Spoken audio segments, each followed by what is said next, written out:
Kewarganegaraan Universitas Sriwijaya dengan NIM 06051182025001. Pada materi hari ini kita akan membahas mengenai penerapan Pancasila sebagai dasar negara dari masa ke masa dengan baik.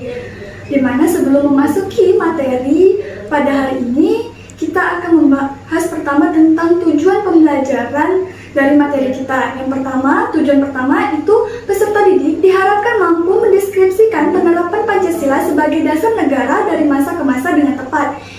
Tujuan kedua yaitu peserta didik diharapkan mampu membandingkan penerapan Pancasila dari masa ke masa dengan tepat. Dan tujuan yang ketiga yaitu peserta didik diharapkan mampu mendeskripsikan berbagai macam ancaman merubah Pancasila sebagai dasar negara dengan tepat. Setelah kita mengetahui tujuan pembelajaran pada hari ini, langsung saja kita akan memasuki video cuplikan mengenai berbagai macam ancaman pemberontakan pasca awal kemerdekaan Indonesia. Para pendiri bangsa sepakat untuk menggunakan Pancasila sebagai dasar negara Republik Indonesia.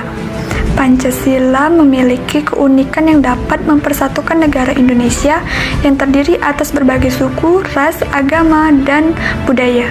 Penerapan Pancasila sebagai dasar negara memiliki perbedaan di setiap masanya. Berikut ini telah penerapan Pancasila dari zaman masa awal kemerdekaan. Masa awal kemerdekaan berlangsung pada tahun 1945 sampai 1959. Pada periode ini, Indonesia dipimpin oleh Presiden Soekarno.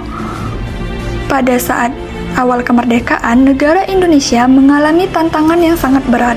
Beberapa orang ingin mengganti dasar negara Pancasila dengan syariat Islam atau mengganti ideologi Pancasila dengan ideologi komunis, mengembalikan kekuasaan Belanda, menjajah, dan tantangan-tantangan lainnya. Ada beberapa hal yang dilakukan oleh orang-orang yang tidak bertanggung jawab yang mengganggu stabilitas negara Indonesia. Yang pertama, gerakan komunis oleh PKI melalui pemberontakan di Madiun pada tahun 1948.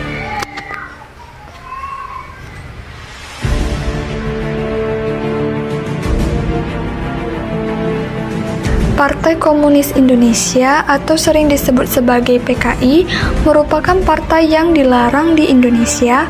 PKI dilarang tumbuh berkembang di Indonesia karena telah menyebabkan pertumpahan darah sebelumnya. Salah satu peristiwa yang terjadi catatan kelam Partai Komunis Indonesia adalah Gerakan 30 SPKI.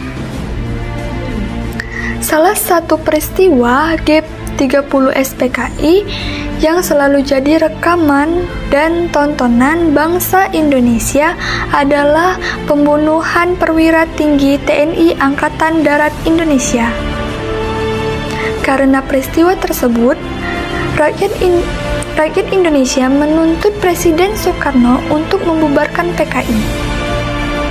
Soeharto yang menjadi Mayor Jenderal diperintahkan oleh Soekarno untuk mengusut dan membubarkan gerakan PKI. Mayor Jenderal Soeharto bergerak cepat dengan menangkap PKI dan salah satu tokohnya saat itu yaitu D.N. Aidit.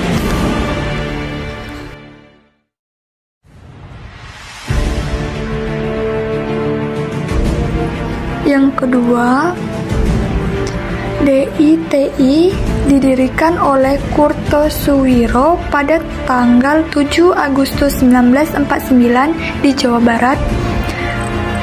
Darul Islam, Tentara Islam Indonesia, merupakan sebuah kelompok Islam yang ingin mendirikan negara Islam di Indonesia.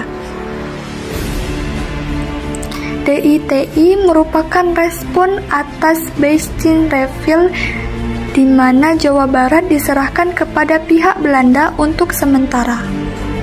Baik, setelah kita menyaksikan video pembelajaran tentang berbagai macam ancaman pemberontakan pasca awal kemerdekaan, dapat kita tarik kesimpulan bahwa pemberontakan diakibatkan oleh ideologi karena ketidaksetujuan terhadap ideologi Pancasila, yaitu adanya pemberontakan. Salah satunya itu yang pertama, pemberontakan Partai Komunis Indonesia atau PKI yang dilakukan pada tanggal 18 September 1948. Yang kedua, itu adanya pemberontakan Darul Islam atau Tentara Islam yang dilakukan pada tanggal 7 Agustus 1949. Nah, mungkin itu saja pertemuan kita pada hari ini. Saya akhiri. Wassalamualaikum warahmatullahi wabarakatuh.